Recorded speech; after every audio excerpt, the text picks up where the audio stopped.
أشكر دكتور سليمان غريب ودكتور محمد سليم على دعوتنا للمؤتمر ناجح دايما. وهقدم أخي العزيز أستاذ دكتور محمد عرابي هيكلمنا النهارده على نوفل أنتي هايبرتنسيف تريتمنت بيوند ذا رين أنجيوتنسيف سيستم. السلام عليكم. First, I would like to thank Professor Sliman Gharib and Professor Mohamed Salim for the kind invitation. The topic actually the new antihypertensive drug, and I think it is logic one to ask himself, do we really need additional antihypertensive drugs despite the plethora of antihypertensive that we have available in the market right now? And here are the facts. Among the all cardiovascular risk factors in men and women, hypertension remains the most attributable to the cardiovascular morbidity and mortality. And despite during the last 2 decades, we achieved very good improvement in raising the awareness and the treatment of hypertension, but still we have a problem with the control of the blood pressure despite all medications that we have. Throughout the whole spectrum of ethnic groups in one of the best healthcare systems in the world, the United States, still the control rate of hypertension is in the range of 25 to 40%. And resistant hypertension is still prevalent. It is around 15% of the hypertensive patients on multi-drug treatment still have resistant hypertension. And the major contributors to this resistance and the major challenges is the medication non-adherence and the under-treatment of these patients. And this is why we should have novel approaches for the management of hypertension in addition to what we have in hands for the time being. This may be drug-based by developing new drugs, tackling different new targets, device-based, mainly the renal denervation and the carotid baroreflex stimulation, and possibly gene and vaccine-based treatment. Of the novel drug classes, we have the 6 major ongoing antihypertensive medications that include angiotensin II receptor neprilysin inhibitors, the ARNI, sodium glucose cotransporter 2 inhibitors, SGLT2 inhibitors, aldosterone synthase inhibitors, non-steroidal MRA, which had been tackled by Professor McLeody, and finally the endothelin receptor antagonist and the angiotensinogen interfering agents. The first 2 classes of agents, ARNI and SGLT2 inhibitors, actually have been developed and approved for non-hypertension reasons, mainly for heart failure. But the most interesting and the most promising classes is the last 2 classes, the endothelin receptor antagonist and the angiotensinogen interfering agents, and this is why I will tackle this first. This is the first interesting group, the angiotensinogen interference, zilipizran. This using the MRA interfering technology to suppress the hepatic production of the angiotensinogen. What is interesting about this drug actually is that it is administered subcutaneously biannually. So now we have a drug that can, antihypertensive drug that can actually administered biannually, every 6 months. And of course, this may have a great impact on the patient compliance and the patient adherence in the future if we can approve this effective.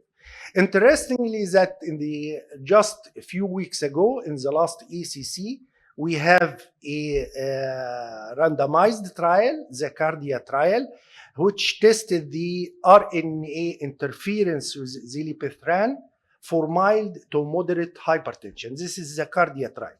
This is a randomized, double-blind, dose-ranging study of zilebesiran in patients with mild to moderate hypertension. Again, I remind you that the drug is administered subcutaneously every 6 months. Throughout the 6 months duration of the study, the drug has a dose-dependent reduction in the angiotensinogen.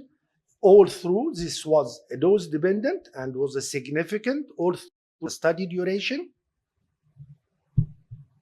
And this was paralleled by a significant decrease in the office systolic blood pressure, which was noticed in a dose-related fashion throughout the 6 months duration.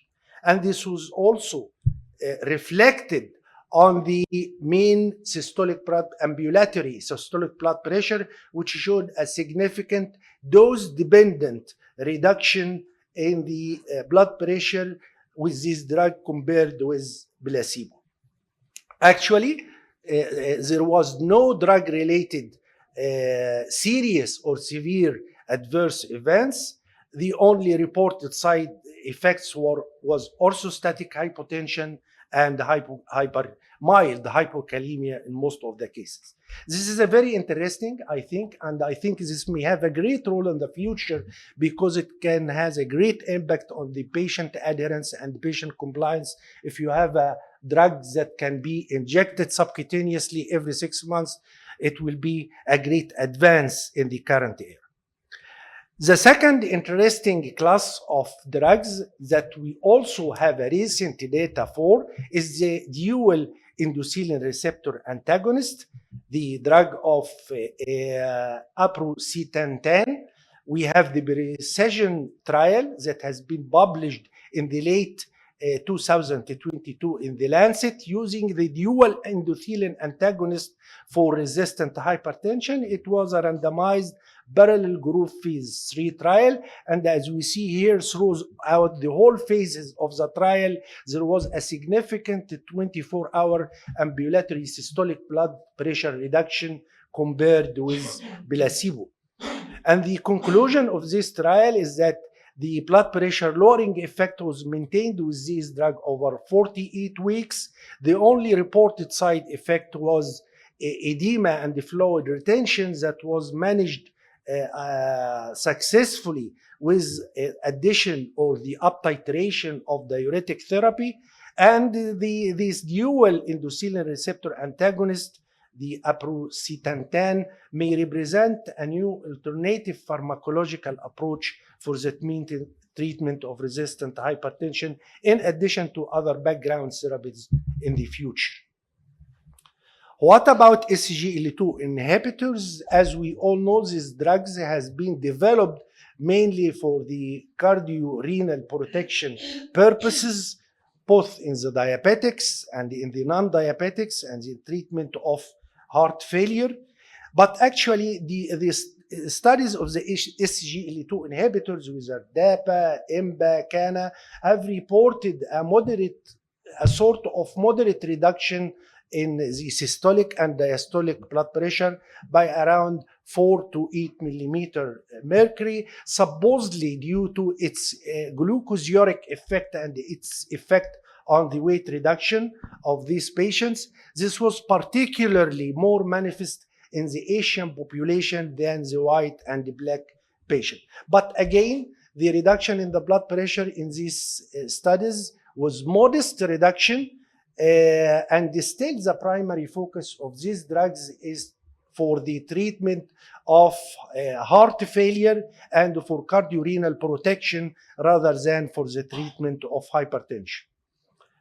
What about ARNI? Again, this drug had been developed mainly for the treatment of heart failure with reduced ejection fraction after the paradigm heart failure trial. But again, when this drug have been used in phase 2 studies in hypertensive patients and compared with valsartan, actually it shows a significant reduction in the systolic and diastolic blood pressure compared with valsartan alone. In the Paragon trial in patients with heart failure with preserved ejection fraction in the subgroup of patients who have resistant hypertension, actually the sacubitril valsartan actually showed a significant effect on the systolic and diastolic blood pressure compared with the placebo, but of course this was a sort of subgroup analysis. Beside this, there is a lot of literature and a lot of studies raising the role of ARNI in the management of hypertension, but till this point of time, still the main focus and main interest of this drug is in the treatment of heart failure with reduced ejection fraction rather than in the treatment of hypertension. The next class of drugs is aldosterone synthase inhibitors, and of this we have two main agents, lorundrostat and baxdrostat, which has been tested in phase 2 and the phase 3 trials. Here is the trial with the baxdrostat phase 2 trial for the treatment of resistant hypertension with these aldosterone synthase inhibitors. And as we see here in this phase 2 trial, there was a dose-dependent reduction in both systolic and diastolic blood pressure with no reported serious adverse events mandating the stoppage of the drug. But at the same time, few months after this, actually a contradicting trial, the HALO trial, reported no effects actually of these agents on blood pressure in patients with resistant hypertension. This is another aldosterone synthase inhibitors, the lorundrostat, which has been again tested in patients with uncontrolled hypertension, and it showed a significant effect on the systolic blood pressure with no reported serious side effect. But all of these are phase 2 trials, and for the time being there is an ongoing phase 3 trial addressing the use of this class of agents in patients with uncontrolled and in patients with resistant hypertension.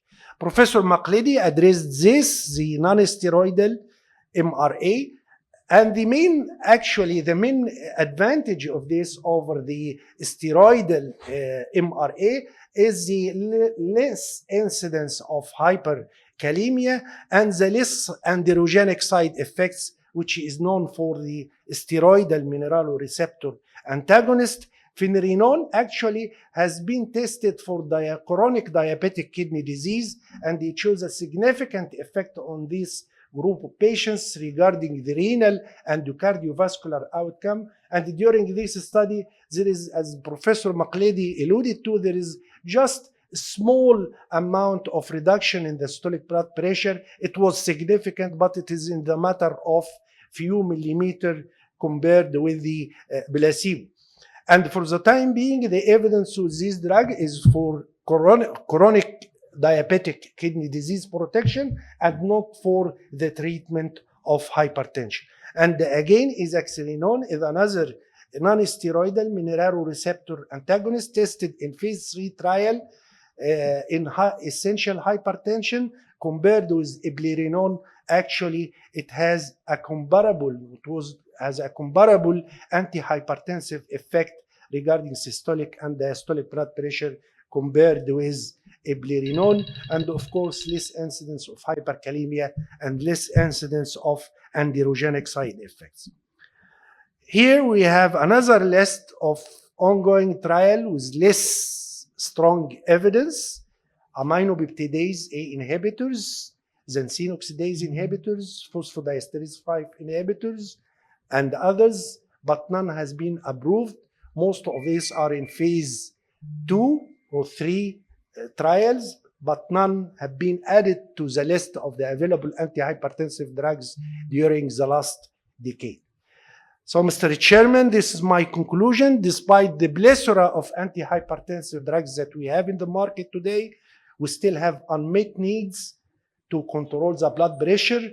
Novel drugs, devices, and possible gene therapies could have a promise in the future. The most promising and interesting classes of currently tested drugs are the endothelin receptor antagonist and angiotensinogen interference using the MRA interference technology. These are the most promising and the most interesting to control the blood pressure and to improve the patient adherence and compliance. And thank you very much. Thank you, Dr. Mohamed, for this very informative and nice lecture. What about the angiotensin interference drugs, the injectable biannually drugs? You expect when it's available that will replace the usual antihypertensive drugs at the first line treatment, or we keep it for resistant hypertension only? No, for the being actually this has been tested in phase 3 trials.